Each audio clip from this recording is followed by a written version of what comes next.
Meus irmãos, a paz do Senhor Jesus, boa noite, bom dia, boa tarde, a hora que você estiver vendo esta aula. Espero que você esteja bem. Meu desejo é que Deus possa te alcançar mais uma vez e que o seu coração seja aquecido pelo aquilo que a gente vai compartilhar aqui nesse momento, tá bom? Hoje damos início à nossa primeira reflexão sobre o Evangelho escrito por Mateus.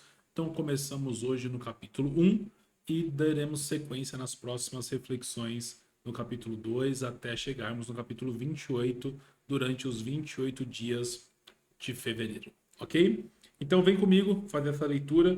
Sei que o capítulo 1 de Mateus às vezes é um tanto quanto um capítulo que queremos correr dele, porque o capítulo 1, na sua grande maioria, é apenas a genealogia. Mas isso aqui para a gente é de suma importância e eu quero pensar um pouco com você acerca disso, ok? Começa assim o texto. Este é o registro dos antepassados de Jesus Cristo, descendente de Davi e de Abraão. Ok? Primeira coisa que é importante você ter em mente é que o evangelho escrito por Mateus é um evangelho que foi escrito voltado para o público judeu, e quando ele vai apresentar Jesus, ele vai apresentar Jesus em um caráter de rei.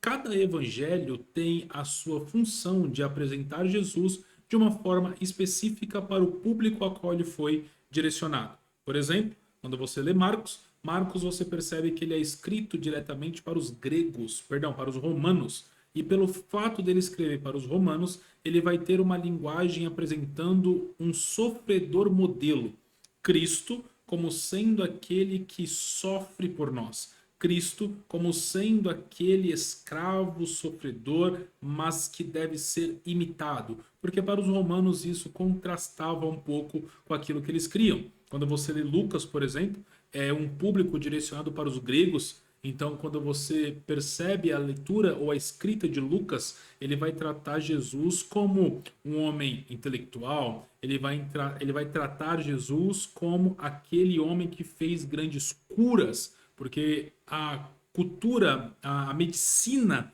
da época na Grécia era muito forte, então apresentar Jesus como um homem perfeito, até porque no contexto da Grécia, você até hoje ouve-se dizer sobre os deuses gregos, onde os homens eram exaltados nesse estereótipo, né, de ser bonito, de ser belo, de ter um corpo exótico, e aí Lucas vem apresentando Jesus como sendo o homem perfeito. E João é uma linguagem para a igreja. João vai tratar sobre a humanidade e a divindade de Jesus. Mas vamos nos ater aqui então em Mateus para pensarmos um pouco sobre isso. Perceba que ele vai começar logo no versículo 1 dizendo: Jesus Cristo, descendente de Davi e de Abraão.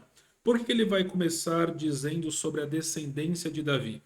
Pelo fato dele apresentar Jesus como rei, ele já está vindo ou trazendo à tona a linhagem de Jesus. Porque algo que você tem que ter em mente: se alguém te apresenta uma pessoa e diz essa pessoa é um rei, nós temos que ter em mente que algumas perguntas irão surgir. De onde ele vem? Qual é o seu reino? Quem são os seus súditos? Quem são aqueles que o seguem? Qual a relevância dele? Qual é o seu reino? São perguntas que surgirão.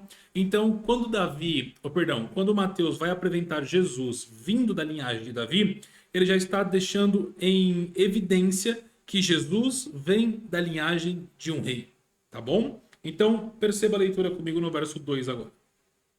Abraão gerou Isaac, Isaac gerou Jacó, Jacó gerou Judá e seus irmãos. Judá gerou Pérez e Zerá, cuja mãe foi Tamar.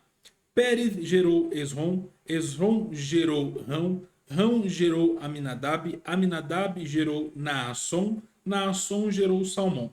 Salmão gerou Boaz, cuja mãe foi Raabe. Boaz gerou Obed, cuja mãe foi Ruth. Obed gerou Jessé, e Jessé gerou o rei Davi. Davi gerou Salomão, cuja mãe foi Betseba, viúva de Urias. Salomão gerou Roboão. Roboão gerou Abias. Abias gerou Asa. Asa gerou Josafá. Josafá gerou Jeorão. Jeorão gerou Uzias. Uzias gerou Jotão.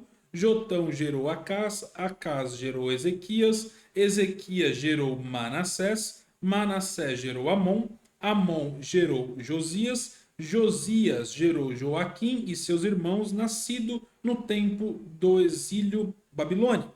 Depois do exílio babilônico, Joaquim gerou Salatiel, Salatiel gerou Zorobabel, Zorobabel gerou Abiúde, Abiúde gerou Eliaquim, Eliaquim gerou Azor, Azor gerou Zadok, Zadok gerou Aquim, Aquim gerou Eliúde, Eliúde gerou Eliezer, Eleazar gerou Matã, Matã gerou Jacó, Jacó gerou José, marido de Maria, isso aqui é interessante, tá? Marcos versículo 16.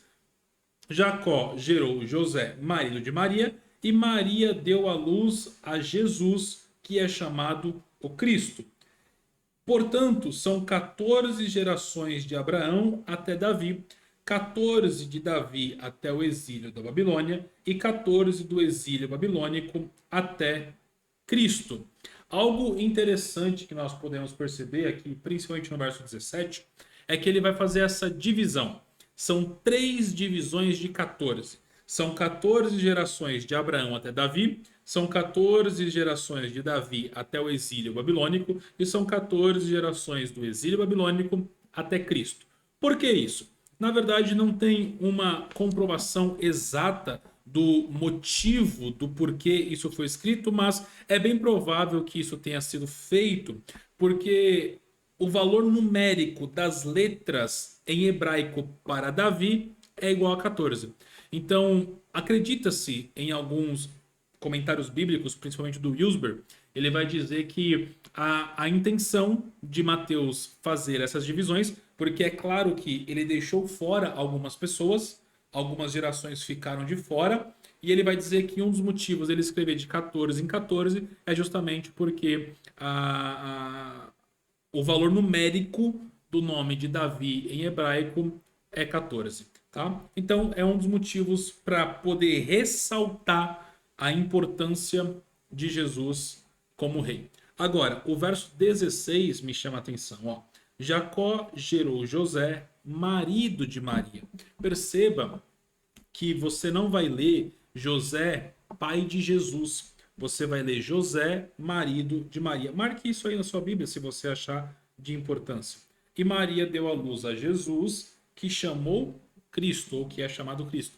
Perceba que o texto não vai dizer que José é pai de Jesus, e o texto não vai dizer que Maria gerou Jesus. Por que isso, Richard?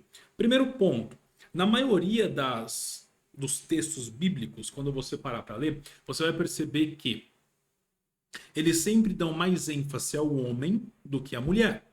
Mas nesse texto específico, eles estão dando uma ressalva. José, marido de Maria, e Maria, que foi quem deu à luz a Jesus. Perceba, eles vão deixar bem claro que a figura principal aqui é Maria e não José.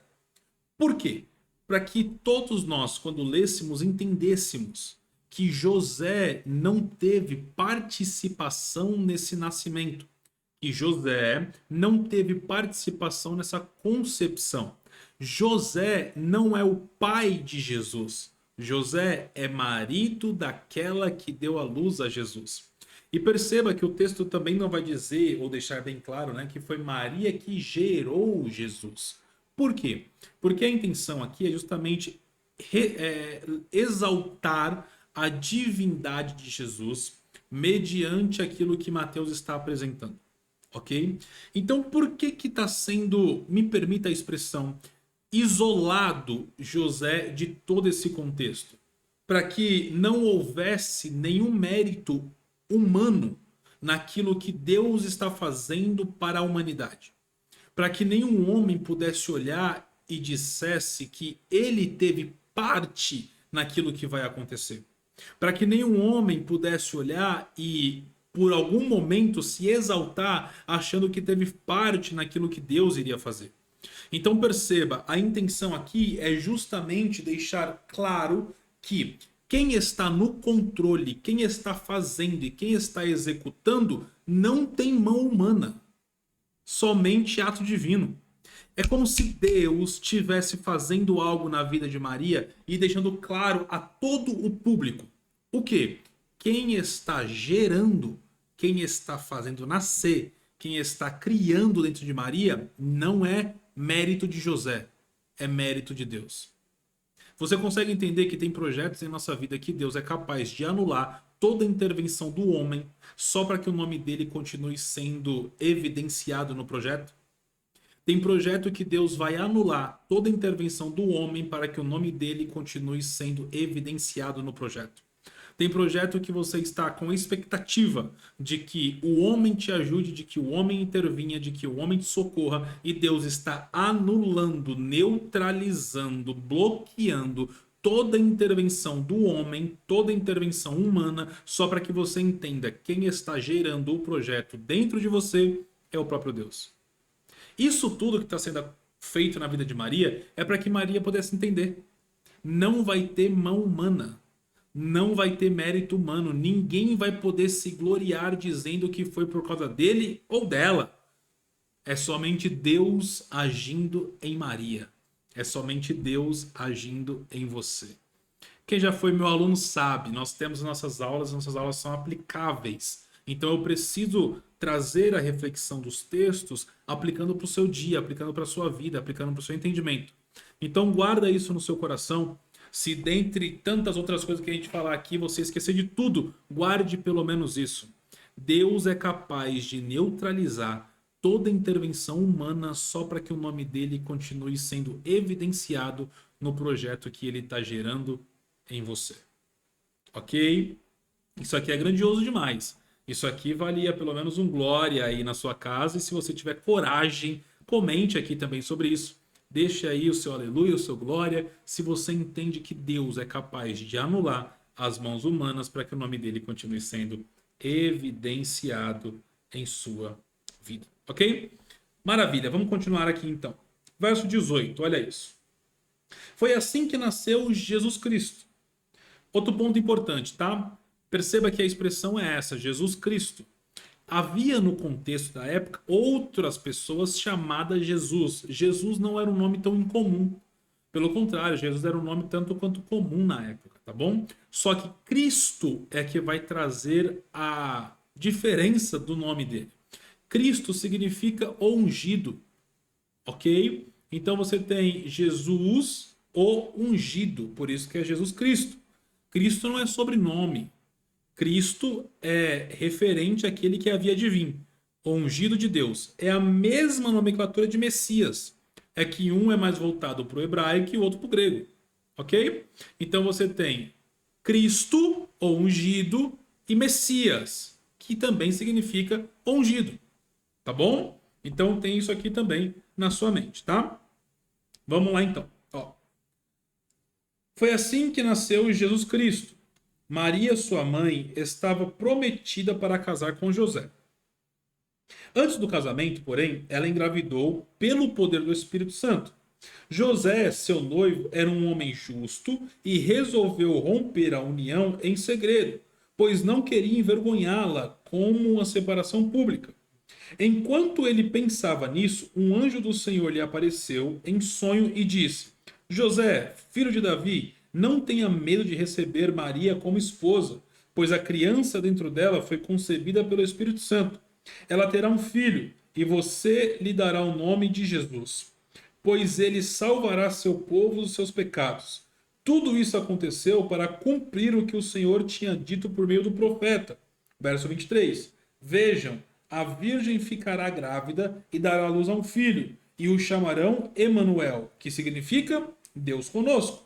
Quando José acordou, fez o que o anjo do Senhor lhe havia ordenado e recebeu Maria como esposa. No entanto, não teve relação com ela até o menino nascer, e ele lhe deu o nome de Jesus. Olha que contexto aqui interessante e fenomenal. O texto diz que José era um homem justo, e por ser um homem justo, ele não gostava de denegrir a imagem de ninguém. Mas de repente a sua noiva chega em casa e ela diz que está grávida.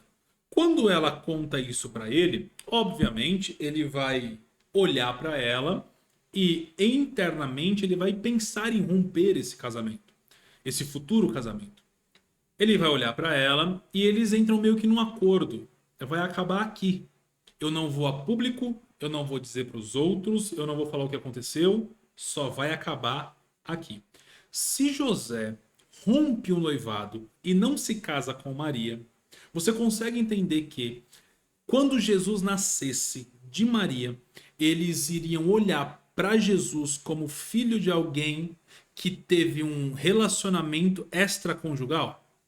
Você consegue entender que se José vai embora, interromperia todo um projeto que está sendo estabelecido por Deus? Porque eles iriam olhar para Maria e iriam olhar para Jesus e iria descredibilizar tudo aquilo que poderia um dia ser motivo de honra. Porque, obviamente, olhariam para Maria e diria: ela é uma adúltera. Ela é uma mulher que não conseguiu honrar José. Pior, ela é uma mulher que se deitou com outro homem antes de se casar com o seu noivo. Então perceba, só iria piorar a situação de Maria. Só iria chegar em extremo gigantesco a situação de Maria.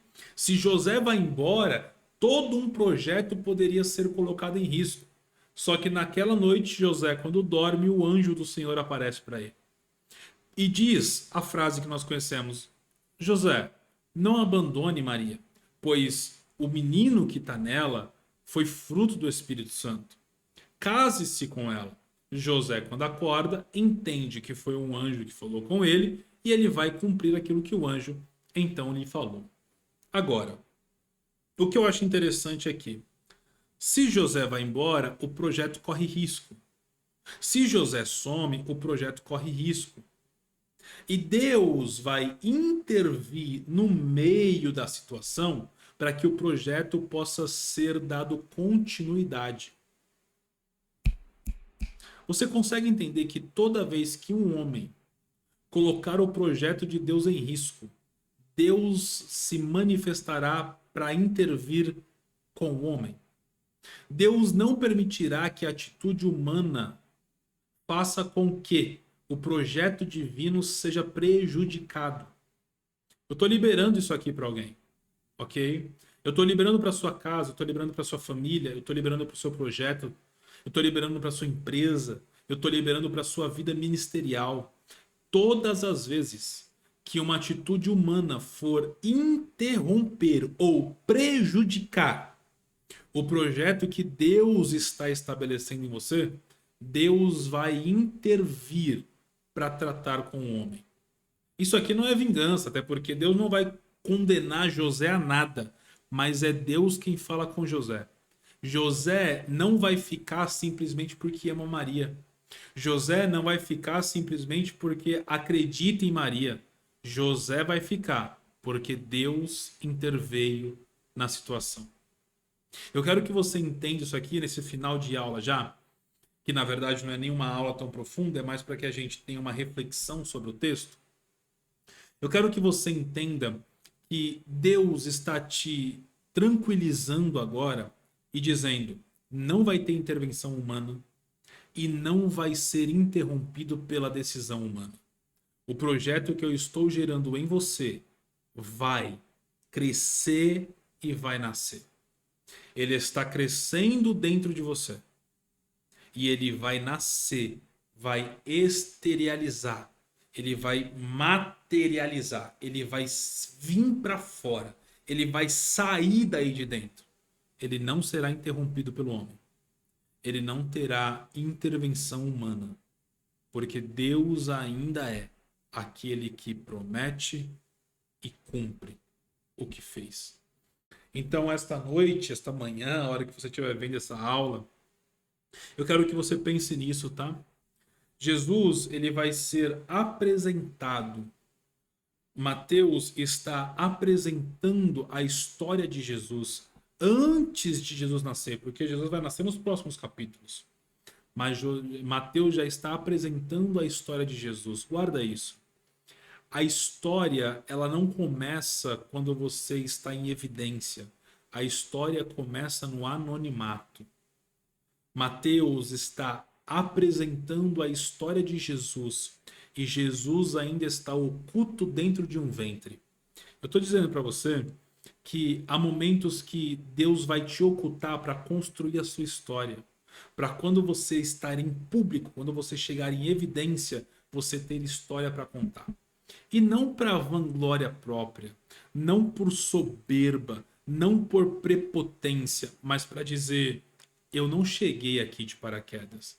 Eu passei pelo processo. Eu passei pelos estágios. Eu avancei com Cristo. Então, o anonimato está construindo a história que vai vir a público. E é por isso que, às vezes, você se sente tão excluída, tão abandonado, tão isolado de tudo e de todos. É porque Deus está usando o seu anonimato para construir a sua história. Mas essa história vai chegar em evidência. Fique tranquilo. O que está sendo gerado dentro de você vai crescer e vai nascer. Amém? Essa foi a reflexão que nós temos para o capítulo 1. Eu não vou me aprofundar com textos teológicos aqui. Isso aqui é para aquecer o nosso coração. Isso aqui é um momento onde a gente está sentando à mesa para que o nosso coração fique aquecido de novo e que nós possamos embarcar no próximo mês para estudarmos a Bíblia de uma forma teológica, cristocêntrica e sadia para nossa alma, para o nosso espírito e para nossa mente. Que Deus te abençoe, que você tenha uma semana próspera e abençoada, em nome de Jesus. Paz!